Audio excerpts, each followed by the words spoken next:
Hello, CinSanity! Welcome to episode 7 of our podcast. This week's episode was recorded in Chicago at Industry Ale's Brew Pub with our good friend Graham Ashcraft. You know what? If you're watching the video version of this podcast, you will get to see some of the delicious food we tried at Industry Ale's. And let me tell you something, people.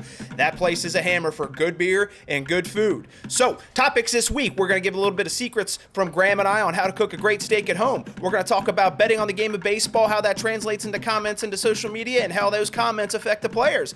Then we're going to talk a little bit about 5-day routine of an MLB starting pitcher such as Graham.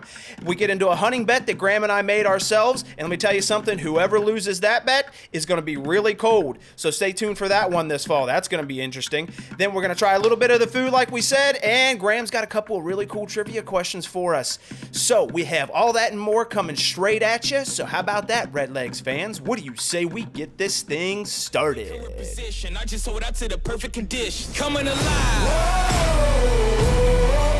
Heat of the night. Now is the time. Don't try to hide. 'Cause I'm gonna harm you like an animal. Gotta ask, how was dinner last night? Yeah, I mean, it's hard to beat going and getting a Wagyu steak, you know? Yep. Have you been to RPM before that? I think I might have been with one of the guys. I'm not 100% sure. I just remember a couple of, like, the appetizers, like the bacon that we had. Like, I remember the thick-cut bacon. I've had it somewhere. I just can't remember where. What about the IO and Trigger? Those guys aren't cool at all, are they? I don't see myself going back there, you know?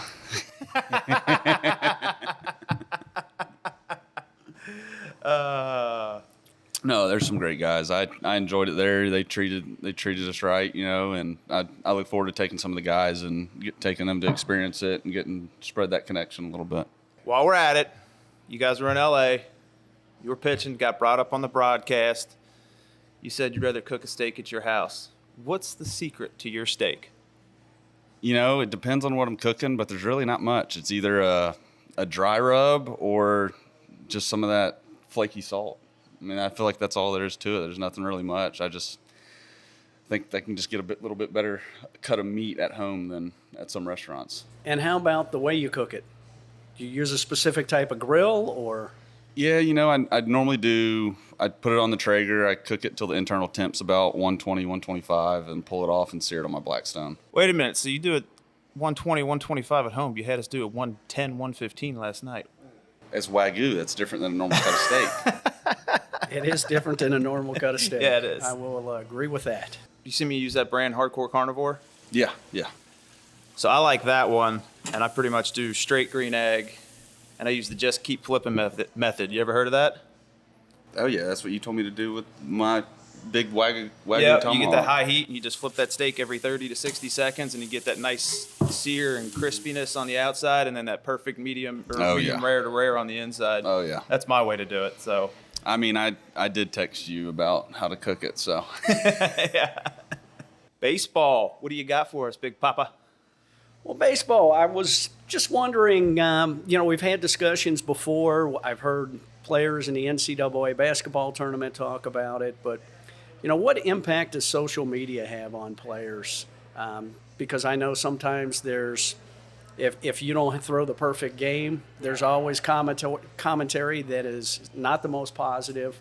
Do you see it increasing in the short time you've been in the big leagues?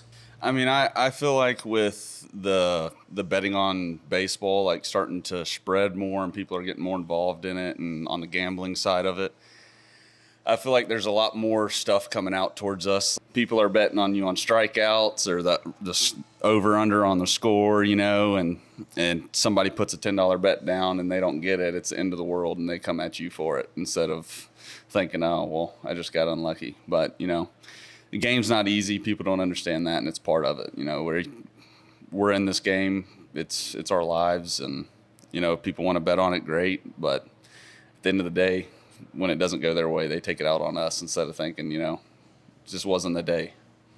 And I think a lot of those people don't realize that when they're doing their job, they don't have people getting online when they have a maybe not even a bad day, but not the day that they had hoped for, and you know, getting static from many different directions, and it's got to be tough. Yeah, I mean, it's part of it. It's always been part of the game. I mean, the betting side might not have been there as long, but there's always the big hardcore fans, that would get after some people about stuff. But it's part of it at the end of the day. It's something we have to live with and we have to deal with. And there's a lot. I mean, there's more and more guys that are starting to get off social media or just having their wives take over it and do their posting and stuff like that, just because a lot of guys just don't want to see what people have to say towards them about stuff. And I'd be curious to know if the reliever from the Mets, after he threw his glove in the stands the other night, got any feedback on social media about his actions. Yeah, that was an interesting one right there. You've seen the ESPN 30 for 30 to you, right? Oh, yeah. You ever heard about those guys talk about when they were in high school down in Miami and all the gangsters and everything and be betting on the games? And it'd be like right before the game, they'd be telling these high school kids like, hey, man, you better not mess up today. I got a lot of money riding on the line. Imagine you're in high school and a gangster's telling you this. You're like, I'm going to get my butt whooped after this game if I don't perform well. That's like extreme, dude. That's where I think a lot of that started. That's before there was all online stuff. But you have a gangster telling you that in Miami? Ooh, not me, son. Not me. I think what makes it more challenging now, though, is they're not just betting on the outcome of the game. It's the prop bets that go along with it. Yeah, the strikeouts, the home runs, the errors, all that stuff. I mean, they can literally bet pitch to pitch on what we're going to do. They can bet on the velocity of the pitch that we're going to throw to start the game out. I mean, well, and they even it's part of the TV programming before the game. Mm-hmm. They have the 3 prop bet before every game. Mm-hmm. So MLB so far, we're through 2 months. Who's your biggest surprise as a team as far as performing well, or an individual performing well or not performing so well? Honestly, I would say the team that's kind of, has at least surprised me has been Oakland. I mean, they last year didn't really have that hot of a season, and then this year they came out and they've come out and made a statement, and they're playing some really good ball. Other than that, the other stuff, besides the guys that are on my team, I don't really pay attention to other people just because. I figured that'd pretty much be your answer. I'm locked in on what I'm doing day to day, not on what other people are doing. Well, and that's what you should be doing. How about you? Well, I could go in a couple different directions, but I guess I'm just impressed with not the winning, but the winning percentage that Philadelphia Phillies have put up thus far. And if I'm not mistaken, I think the Reds took the series against them when they played. Yeah, we took 4 out of the 6 from them. All right, I guess I'll be the negative Nancy. Bad performances. Blake Snell. His ERA is like 10.5 right now. I guess there was a quote he said the other day. He's like, well, I didn't really face an MLB hitter until the season started. When all that stuff happened, when he didn't sign his first initial deal. Contract deal. Yeah, that stuff came in late. I mean, I think it was the last week or two in spring that he signed with San Francisco. You go out and you only have 1 start in spring. It affects a lot because, you're not having that month and a half to really get ready and pitch in games to kind of get dialed in. So I'd be curious. You pitch every 5th day. Listening to you talk and others, it sounds like you have to get to the park about 4 hours ahead of time. So what's the routine? How does the routine differ on game day, which for you was yesterday, versus the other 4 days? So I'll start it off on day 1, after start. So I normally lift twice a week. I like to do total body, so I go in, today I'll go in. I'll do lower body, upper body. I'll condition. I'll get some soft tissue work done to kind of get some lactic acid moved out of my arm and stuff to kind of help the recovery process push along quicker. And then day 2 is normally a bullpen day for me. So it's coming in, getting warmed up, getting on the bike, getting heat on the shoulder, elbow, back, wherever, getting the hot tub, go throw the bullpen, come in, do my recovery process of arm care and stuff, get on the bike, do some bike sprints. And then day 3, another lift day, different lift than the first day, but still total where I'm doing lower and upper. And condition, play catch. Day 4 is kind of normally my light day to where I'm just kind of taking it easy. Light catch, get on the bike for 10, 15 minutes. And then on my start day, similar to the bullpen day, but a little bit more activation. I do a little bit more Pilates, stretching, yoga, do some stuff to kind of get everything activated and firing. and then I'll go out. And my process normally starts about 2 hours to an hour and 45 minutes before the game. So that way I'm out there roughly 40 to 30 minutes before to start playing catch. Wait a minute. You said you're not into the like 6-pack diet thing and stuff, but you're doing Pilates? I do Pilates. I do yoga. I do Pilates about 3 to 4 times a week. I do yoga at least once a week. That's how you strengthen that core. I mean, between core and mobility, I mean, that's some of the biggest things. I was listening to Shaq the other day. Shaq has a podcast, and he was talking about the fact that when he got into the NBA, all of a sudden he was playing against a couple of the guys that were his idols. Are there any, I guess, players that when you were watching baseball growing up and you got here, you were welcoming the opportunity to face them to see how you could do against them? It's not really like a starstruck moment. It's more like it's challenge time. Like, all right, I want to see where I'm at. I want to see how good I am. I want to see how good these guys are. That has to be a pretty cool moment. Oh yeah, I mean, and especially like I've pitched pretty well against Ohtani and Trout. I've faced Pujols. I thought I was about to be one of those, however many pitchers he adds added to that list, but it hit the wall luckily. So. Okay, well, I'm guessing you're referring to a home run. So speaking of home runs, y'all changed your home run celebration. We don't need to know what it is. I have one simple question about it. Is superstition the reason why y'all went away with the Viking tradition and then did the Let's just say the new tradition. yeah, the new tradition? That was just one of the things that it just got timed where there a couple of the vet guys were like, I think we need to change some things up and just kind of create a little bit more life for everybody and kind of get everyone involved. And so we switched it up to what we're doing now. And I mean, it's pretty fun when guys hit home runs. Say no more. We'll leave it at that. That's part of the games, having fun. Yeah. Makes it a lot easier. Oh yeah. All right. Y'all are playing the Cubs. I told you about the wife beater bet, didn't I? Dodgers at Reds. Oh, yeah. If they sweep, Berman said he's got to wear a wife beater on one of the podcasts. Well, we roped Berman into it, and we said if y'all sweep the Cubs, he's got to wear one of his wife's Kentucky Derby style hats on a podcast. So, speaking of bets, I think you can guess where we got that idea. yeah. Speaking of bets, you proposed a bet the other day, and what was it? It was that we had a buck on camera at y'all's farm last year, and he was a giant, and we think that he's already got his horns growing way farther than any other buck out there right now. And so me and you made a little bet. We got to bet on the size, whether he gets killed or we got to bring in some outside sources for scoring. Yep. And the loser has to jump in the koi pond at y'all's farm in the winter during deer camp. Yeah, it's going to be a wee bit cold. No wetsuits allowed.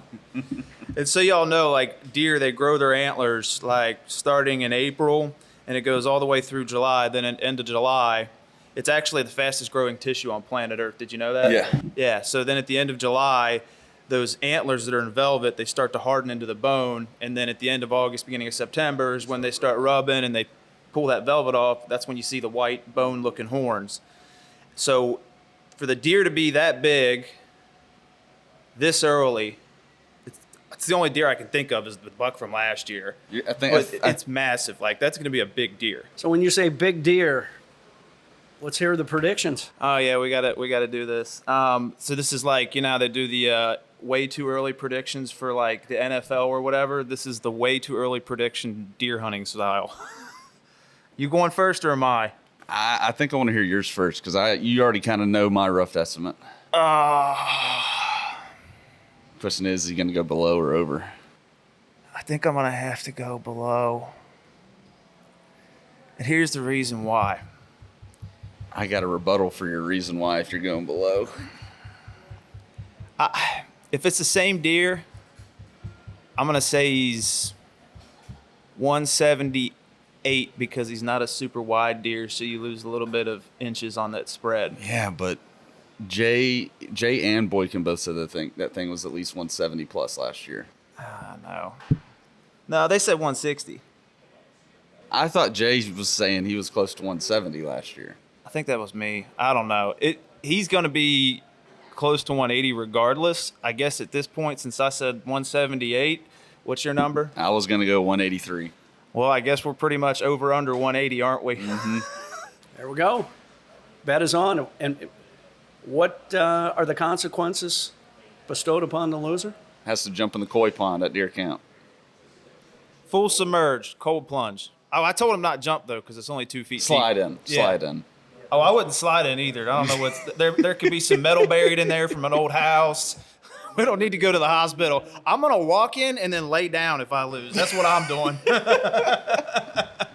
I don't need any hospital trips. I'm good. This has to be filmed. Oh, 100%. Oh, it's gonna be so cold. You need like 10 blankets to wrap up in when you're done with that. Speaking of cold, what is it that you do to keep warm when you're on the stand on those cold winter days? Hopefully I have enough clothes, Eat whether some on biscuits or in and my gravy. bag. So no hot liquids, no hot meals. I mean, occasionally, this is more so duck hunting than deer hunting. I will, when I'm duck hunting, I will have my jet boiler with me and have some freezer-dried camp meals. And Clayton's tried it. Oh, it's He good, can but I'm vouch not for me. dragging it to the deer stand with me. I'm gonna keep it simple. I like Lunchables. Just be like a little kid. You take some Lunchables, take a Reese's Big Cup, maybe some beef jerky. You get 1 water, 1 Coke, and then you just last all day.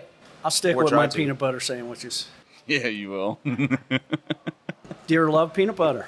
So should I go ahead and ask my question before the food gets here? Yes, you should ask your question.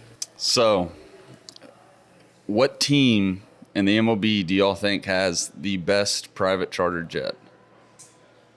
Best? Ooh, we're gonna Private also get some charter answers jet. or guesses from the audience here on this one.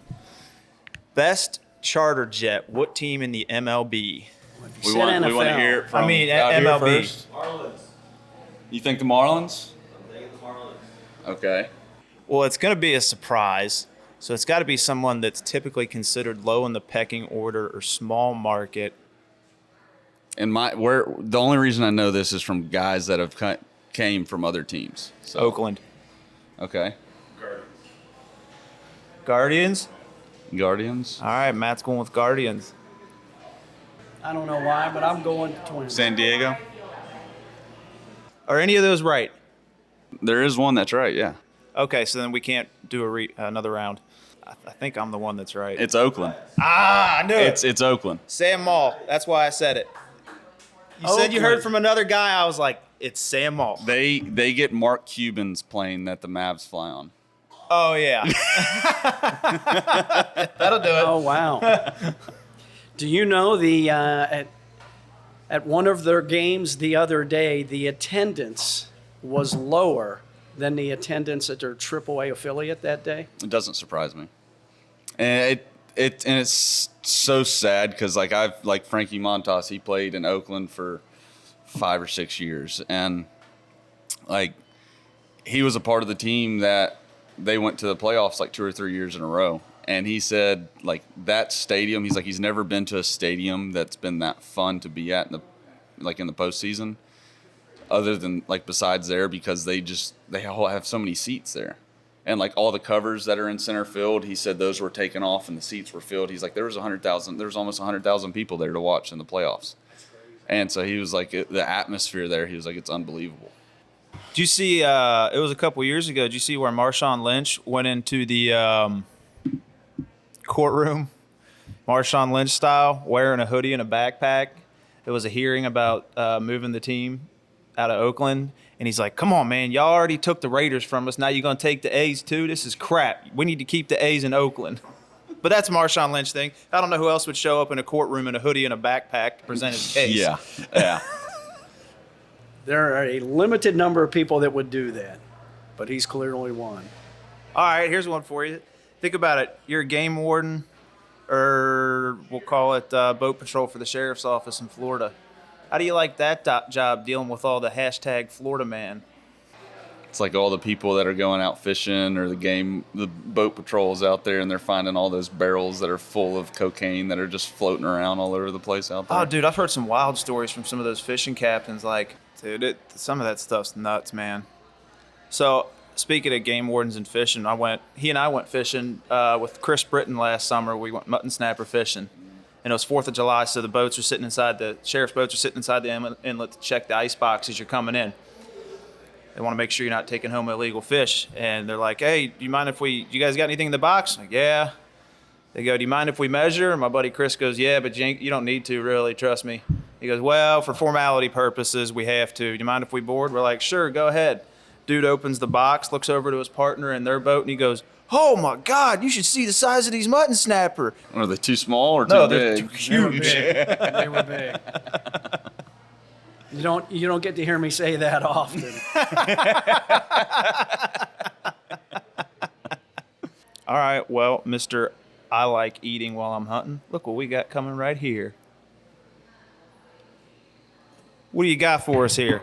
So we have our Cajun sticky wings, Those are quite the wings. and then our smash burger, Wow. our little fun adult pizza pocket samosas. Look at that. You ever had a Fantastic. samosa before? Mm-mm. Oh, they're good. I have not either. Really? So it's just like a homemade pizza Yeah. pocket? Basically, homemade pizza pocket. They're completely vegan, minus the cheese on top, obviously, but mushrooms and a bunch of great flavors on the inside. So wait a minute. Do you market it as vegan then, even though it's got the cheese? No. You should say there's a vegan option. You just ditch the cheese. It's got a spicy arrabbiata sauce inside, which really adds to the savoriness of the pie. Heck yeah. Yeah. The Cajun sauce is not super spicy, but it lets you know it's there. Perfect. It's right up your alley, boys. There we go. Right. Where y'all starting with? Let's do the burger. Burger. Oh, it's got a mushroom. I'm dipping it in this ketchup.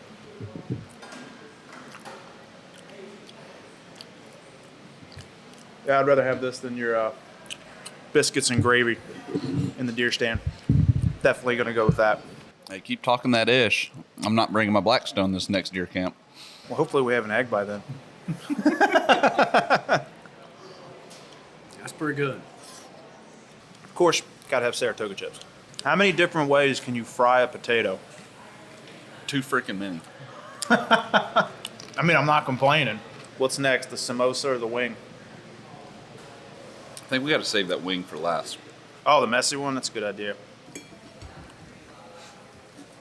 Oh, yeah, that's good. Per usual, I'm the quickest eater at the table. Oh, no, your dad had us beat last night. Oh, he packed his plate pretty full, and it was pretty gone pretty quick. I do eat quickly. And why is that? There were 5 of us in the family growing up. I was the 4th of the 5.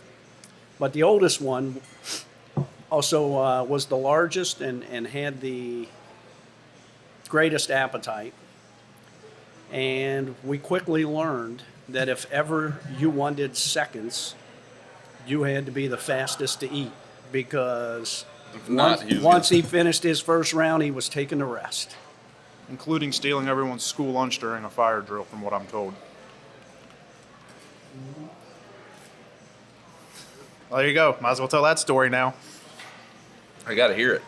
So he's a pretty good football player, unlike myself.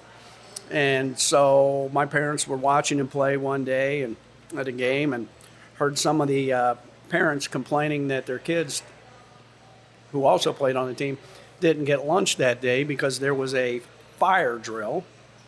I don't know if it was an actual fire or just a drill. But while everybody was outside, he stayed inside in the cafeteria and ate as many lunches as he could possibly down. And I would assume he started with the guys he knew on the football team that were sitting with him. So there you go.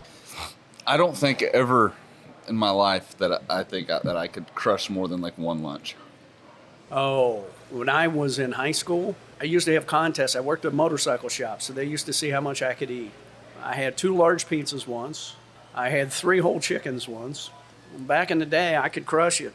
I'm surprised you're not 300 pounds. If you were eating like that, Well, I changed my ways. it's all that walking up and down those stinking mountains at the farm going hunting every day. Yeah, except You got toted around with the valet service. So did you. Well, we're already that deep. Might as well. You're going to have to walk this year. I'm at the other farm. Y'all won't see me. if y'all told me I had to walk from the barn all the way back there to those stands at Berman's or Hargett's, I think I'd stop about halfway and sit in the field, wait for someone to walk out. You're It's not better. that bad. Well, see, you're like a double cheater. Oh, I'm gonna take my jet boy with me. I'm gonna have biscuits and gravy in the stand. Oh, you know what? Now, on second thought, it's too far of a walk. I might not make it. Might just sit myself down next to a tree. Am I allowed to start on the wing? Oh yeah. That rubs real good. He put half of it on his face. Look, man. After doing food photography and videography, there is no clean way to do it. So you might as well just eat. Like when you take still photos of people eating, you usually get one of these faces like it just looks so awkward every time. You just get to the point where it's like, whatever. I'm going to need the keep recording shooting. from that front camera right there, okay? I'll give you a screenshot. How about that? That'll be what will pop up when you call me. Here's a topic for you while we're eating this delicious food. You always find people that want to complain about how much professional athletes get paid. First off, I say, well, if you were that good at a sport and someone's going to offer you tens of millions or hundreds of millions of dollars, are you going to say no, or are you going to tell them, are you going to say yes, or are you going to tell them, no, that's too much, I only need this much money, right? Like every person is going to say, yeah, let's max it out. Yeah. Number two, you want to complain about that, you got to remember you're the one feeding the funds for that. Going to the ball games, buying $12, $10 beers and all the snacks, all the apparel. The subscriptions. Yeah, the subscriptions. The If you want MLB to cut back on what professional athletes make, then don't support the team. But guess what? You support the team because you love the sport and you love the team. So just get over it. It's a fact of life. You're not going to deny that money if they give it to you when you're in that person's shoes. Well, it's also like people, like speaking from the money side of sports, like people always talk like the Caitlin Clark thing. Like, well, why's she only getting $300,000 for like her signing bonus? Well, people don't realize, like baseball, the reason we get so much money, game's been around over 150 years. Like in the MLB, like the MLB's been around for 150 years plus. Hadn't been around as long as the NBA. Yeah. How long did it take them to establish their brand? And in the NBA, I mean, they weren't making that much money 40 years ago. There's a sign of good chicken wings right there. If it ain't messy and it's wings, it probably ain't that good. What'd you enjoy the most of the three? That's hard to say. They're like, it's three different categories to Yeah, me. like So that's- like the homemade hot pocket. Hot Pocket samosa. It's a what? It's a samosa. Samosa. Like We I can thought cut that was that really out. good, but then like the burger and wings, it's like you're saying, it's three different things. Yeah, your apples to oranges on this. Yeah. Let's put it this way: there was nothing just okay or bad. It was Oh, all it was all great. Well, I see you're wearing the shin hat. So, speaking of ducks, how many good days did you have this year? How many birds did you get? Ended up with about, I want to say it was like right around like 85 or 86 total. That was a part of killing. And Hank retrieved about 50 of them. Well, there you go. There was my next question. How many did Hank get? He got. I'd say he got around like 54, 55. He got a good chunk of them in there. And he was happier than a pig in slop, wasn't Oh, he loved it. We were hunting in rice fields, and he loves the rice fields. It's shallow, so he doesn't have to worry about swimming. He can just run for days, and he loves it. Dude, I had one of the funniest experiences this past duck season with Hank. We were in Arkansas. There was about 5 other guys from the club in the pit with us, and there were some speckle belly goose flying. So we had this one come in. One of the guys shot it, stoned it. It goes helicoptering down, and Hank is, chomping at the bit to go after this. He gets about 5 feet from it, puts the brakes on, and jumps backwards up out of the water and starts barking at this thing, because I don't think he realized how big this freaking bird was. He was like, what is this pterodactyl thing I'm about to grab out of the water right here? He looked like a cat jumping up all. Oh, he completely, he cleared the water by like 2 feet when he jumped backwards. It was crazy. Let's round out this outdoor segment here. Fishing. You want to go catch some giant bluegill in CinSanity in a farm pond? Well, I don't know if it's a farm pond, but it's a pond. I mean, I'm like talking like close to You've world shown me record those size. ones that are like 2-pound bluegill. Yeah, you I want mean, to do that'd that? be hard to pass up. Get some lightweight rods out there. All right, I'll set it up.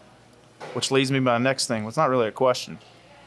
Just make sure you don't do what I did in Canada last year. Did you get a hook in your finger? Yeah, you remember that? That picture I sent you? It was the first day. We're out in the middle of nowhere, Canada. It's late in the day, first day. Fished all my life. I don't know how I did it. Thank God it was a new hook, so I didn't have to worry about rust or anything. Got the hook right here in my thumb. We didn't know what to do. Everyone in our party, there's like 12 of us. They're all older dudes. I've been drinking beer all afternoon. Let me see it. Oh, just rip it out with pliers. Do this to them. Like, if you rip it out with pliers and it goes wrong, I ain't close enough to a hospital to go get this fixed. Then the night's really going to suck. So, no internet, but I remembered the braid trick. You know the braid trick for getting hook out of your finger? My dad used it on one of his buddies the other day. So I'm doing it straight off of guessing memory from watching it in the past. Pulling a treble hook from a young man's finger. All right, now my angle's good. As hard as you can on 3. 1, 2, 3.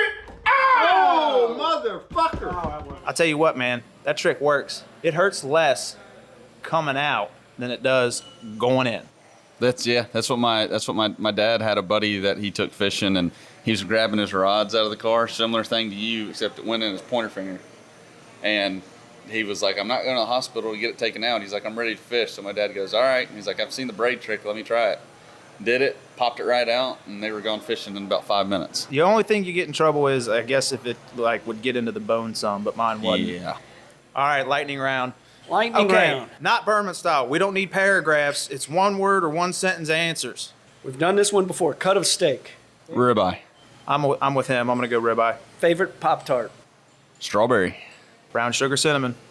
Sauce or dry rub? On what? Yeah. Ribs. Ribs. I dry rub it, and then I put sauce on it. It's not one or the other. It's both for me. Commercial flight. Aisle or window? Window. I like aisle. Sweet tea or unsweet tea? Sweet tea. Unsweet. Coke or Pepsi? Depends on the day.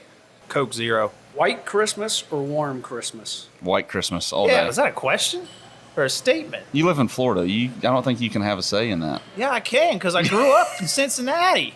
Favorite classic movie? Sandlot. You're killing me, Smalls. My cousin Vinny. What is your superpower off the field? The beaver tail. The beaver tail. God, that's a good one. I don't know. I'd like to say shoot my bow. I feel pretty confident with my bow that I can anywhere out to about 80 to 90 yards. I could hit a good. Now, as you think of your teammates, who's the dog on the Reds team? In what way? Like a guy that goes and gets after it, or the guy that just kind of sits back and follows everyone? Gets after it. He's the dog. It's a mix between TJ Friedel and Stuart Fairchild. And they play the same position. And they play the same position. And they're both very good Who on the at team defense. has the best hair? Best hair. Present company excluded. You got a wide variety there. I don't look at anybody's hair and be like, damn, You that see looks 'em every good. day. Like, that's a good hairstyle, bud. That's a good hairstyle, bud. So you don't want locks, dreadlocks like Ellie? Nah, I'm all right. Okay. Well, that one's eliminated from the roster. Who's the team comedian? Martini. Nick Martini. Who's best dressed? I would say that's a mix between Nick Martinez and Luke Maley. I had a feeling you were going to say Luke. Who on the team would be a future coach? I feel like Jake Fraley or Abbott. Abbott for the pitching side, Fraley from like the position player side maybe. Or maybe Steve-O. It's not uncommon for catchers to turn into coaches. Yeah. Who would be a future CEO? Future C, none of them. All right. Okay. None of them. All right, I got one. Kill a 200-plus inch deer or have the best duck hunting day of your life. What you picking? 200 mallards, 200-inch buck. What's a bigger rarity? How about that? Answer it based on that. I would have to go deer. The mallards is more of a you're having fun all day. The Yeah. deer is more like such high level excitement because it's. I'd jump out of a freaking stand if I shot a 200-inch deer. Oh, don't do that. I'd have my safety harness on, so I'd stop, but I'd still jump. We'd be climbing up to cut you down. All right, boys. Well, have fun with the game today, Appreciate brother. it, fellas. Appreciate y'all coming out. Thanks again. All right, ladies and gentlemen, thank you for joining us on this week's episode of the podcast. We had a lot of fun with Graham at Industry Ales Brew Pub. Coming down the line the next few weeks to a month, we'll have another episode that we recorded at Industry Ales with one of the co-founders, Matt. We're going to have Berman on to talk about compensation in pro sports, whether it's for the athletes or the coaches, and we're talking about all pro sports, not just baseball. There's a chance we may have Tyler Stevenson on for an episode, and we're also going to talk about the All-Star game. Now, not necessarily the game itself, but more so the players selected to be the starters and on the roster in general. So we got a lot of fun coming at you, and with that being said, whatever. We'll see y'all later.